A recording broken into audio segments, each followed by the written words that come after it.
আপনি baby plan করছেন, কিন্তু কখনো কি এটা ভেবে দেখেছেন যে আপনি কোন ইন্টেনশন থেকে একটা সোলকে ইনভাইট করছেন?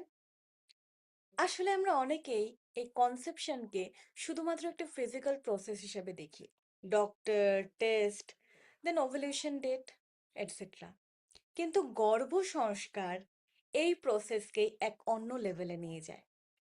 আসলে গর্ভসংস্কার বলে যে আপনি এই সময়ে যা ফিল করছেন আপনার ভেতরে, যা আপনার এনার্জি লেভেল আছে সেখান থেকেই কিন্তু একটা নতুন জীবন শুরু হয়। মানে মানে কনসেপশনের সময় আপনার মাথায় যদি স্ট্রেস থাকে, হবে তো? সবকিছু ঠিকঠাক ভাবে হয়ে যাবে তো? কোনো সমস্যা হবে না তো? যখন মাইন্ডে স্ট্রেস থাকে তখন বডি রিল্যাক্স করতে পারে না, আর যখন বডি মাইন্ড রিল্যাক্স না থাকে, স্ট্রেসে থাকে, তখন অটোমেটিক কনসেপশনের ফ্লো স্লো হয়ে যায়।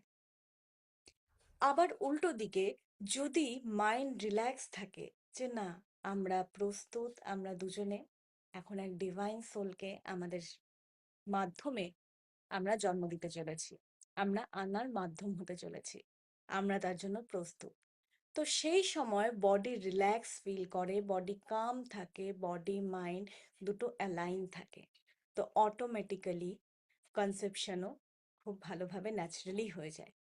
তো তার জন্য আমি আজ আপনাদের বলবো কিছু ছোট ছোট টিপস, যেটা আপনাদেরকে ন্যাচারালি কনসেপশনে হেল্প করবে। যেমন, যদি ন্যাচারালি কনসেপশন করতে হয় তো তার জন্য সবার আগে হাজব্যান্ড অ্যান্ড ওয়াইফ দুজন প্রতিদিন অন্তত 5 মিনিট একসাথে বসুন। বসে চোখ বন্ধ করে breathe in, breathe out, slowly breathe in, breathe out করুন। এতে আপনার বডি মাইন্ড দুটো কাম হবে, শান্ত হবে। যখন বডি মাইন্ড শান্ত হয়ে যাবে, তখন দুজনে হাতে হাত রেখে বা মুখে বলে বা মনে মনে এটা বলুন নিজেদেরকে যে আমরা প্রস্তুত, আমরা প্রস্তুত একজন সোলকে ইনভাইট করার জন্য। এতে বডি মাইন্ড দুটো কাম হবে, আমাদের এনার্জি ইন্টেনশন একটা সেট হবে, সমস্ত প্যারামিটার্স অ্যালাইন হবে, যেটা আপনাদেরকে কনসেপশনে হেল্প করবে। তো এরকমই আরো প্রসেস পেতে, আরো ছোট ছোট টিপস পেতে আমাকে ফলো করুন। যারা ইউটিউব থেকে দেখছেন তারা আমার চ্যানেলটিকে সাবস্ক্রাইব করুন এবং কমেন্ট করুন আপনাদের ক্ষেত্রে এটা হেল্পফুল হলো কিনা। Thank you so much. নমস্কার।